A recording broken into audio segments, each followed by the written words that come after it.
bonjour. Salut Bruno. Ce coup-ci, on est de l'autre côté, on est à la Bastille, le long du canal, après avoir fait ça au nord de Paris. On se balade, on va finir par Paris. tout visiter.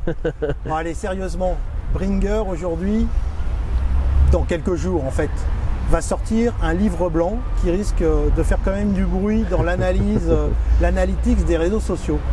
Tu peux nous en dire plus ? Alors effectivement, on sort un livre blanc le 10 septembre. C'est le premier gros livre blanc qu'on sort chez Bringr, donc c'est un bel événement chez nous. Et il s'appelle Social Media, arrêtez le bullshit et augmentez enfin vos performances.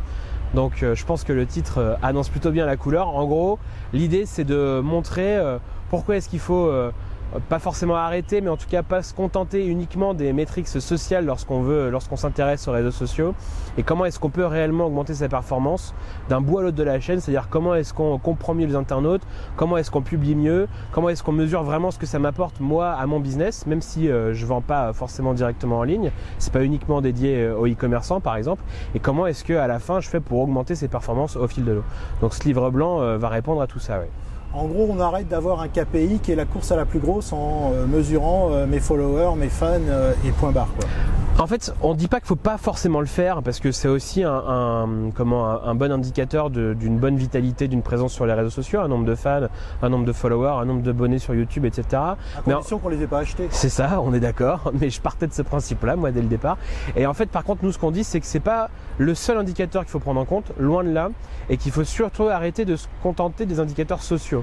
Un taux d'engagement, typiquement, ça ne veut pas dire grand-chose. Et il n'y a aucune entreprise dans le monde qui s'est constituée avec l'objectif d'avoir le plus de fans possible ou le meilleur taux d'engagement possible. À un moment donné, toutes les entreprises ou toutes les agences, elles ont un métier en dehors des réseaux sociaux, et l'idée, c'est de mesurer enfin comment est-ce que justement les réseaux sociaux ont un impact sur ce métier-là, sur les objectifs vraiment concrets, réels qu'on peut se fixer en fait.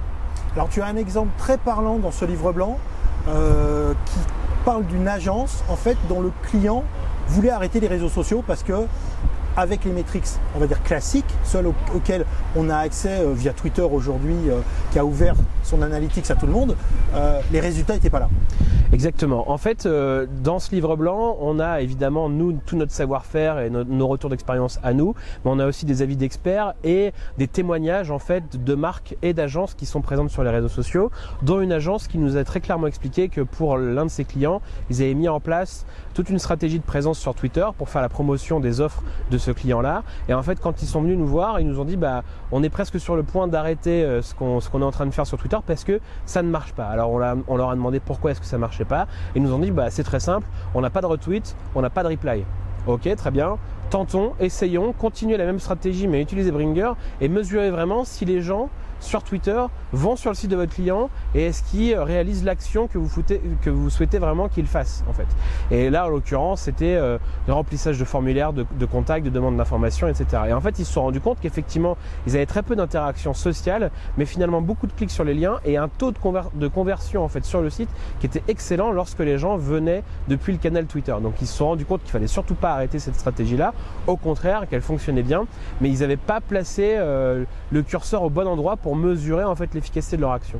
Donc ça c'est un des exemples qu'on montre dans Bringr, et comment est-ce qu'on fait pour mieux comprendre les internautes, comment est-ce qu'on fait pour mieux leur parler sur les thématiques qui les intéressent vraiment, à quel moment, sur quel réseau, comment est-ce qu'on mesure si ça marche ou pas, et comment est-ce qu'on fait au bout de la chaîne pour augmenter ses performances et repartir comme ça dans ce cycle-là, quoi. Donc un livre blanc qui va apporter une vraie valeur, du contenu et des stratégies même pour aller plus loin avec les réseaux sociaux. C'est des conseils. Alors c'est certain que le livre blanc il est fait par nous, par notre équipe, et je remercie d'ailleurs toute l'équipe qui a bossé sur le livre blanc chez Bringr, mais c'est pas une plaquette commerciale, on n'est pas là uniquement pour vendre l'outil Bringr. C'est vraiment un livre blanc qu'on veut comme étant le plus utile possible pour les gens qui vont le lire. Donc il y a plein d'exemples de marques, de stratégies qu'ils ont mis en place pour sauter sur des opportunités qu'on pourrait voir sur les réseaux sociaux. Il y a des exemples d'indicateurs à observer pour mesurer si ça marche bien. Il y a aussi d'autres outils qui ne sont pas les nôtres et dont on parle dans le livre blanc parce qu'ils sont complémentaires de ce qu'on peut apporter et ils vont être utiles aux gens qui vont le lire. Donc c'est vraiment quelque chose qu'on veut comme étant utile et comme étant une ressource qu'on va pouvoir aller consulter régulièrement lorsqu'on veut être présent sur les réseaux sociaux. C'est une ressource que vous apportez à l'écosystème. C'est ce qu'on souhaite faire en tout cas. Voilà. Alors, quand est-ce qu'on peut rencontrer physiquement Bringr ? Mais alors en Plein plus, d'événements qui ouais. arrivent là d'ici la fin de l'année. Tout à fait, alors on essaie d'être présent effectivement régulièrement dans les conférences, etc. Et là, au mois de septembre, on sera présent au salon e-commerce. Donc pour tous les gens qui s'intéressent à la vente en ligne, on aura un stand nous sur le salon e-commerce, puis on anime aussi 2 conférences. Donc tout ça est expliqué sur notre blog, blog.bringer.net. Donc voilà, on retrouve toutes les infos et on peut s'inscrire aux conférences et on peut s'inscrire pour venir prendre rendez-vous avec nos équipes. Si vous vous inscrivez sur le site, on vous offre même des passes pour venir au salon, donc n'hésitez pas à le faire.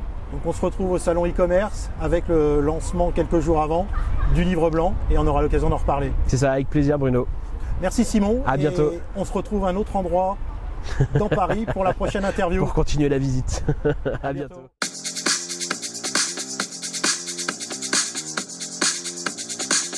Bonjour.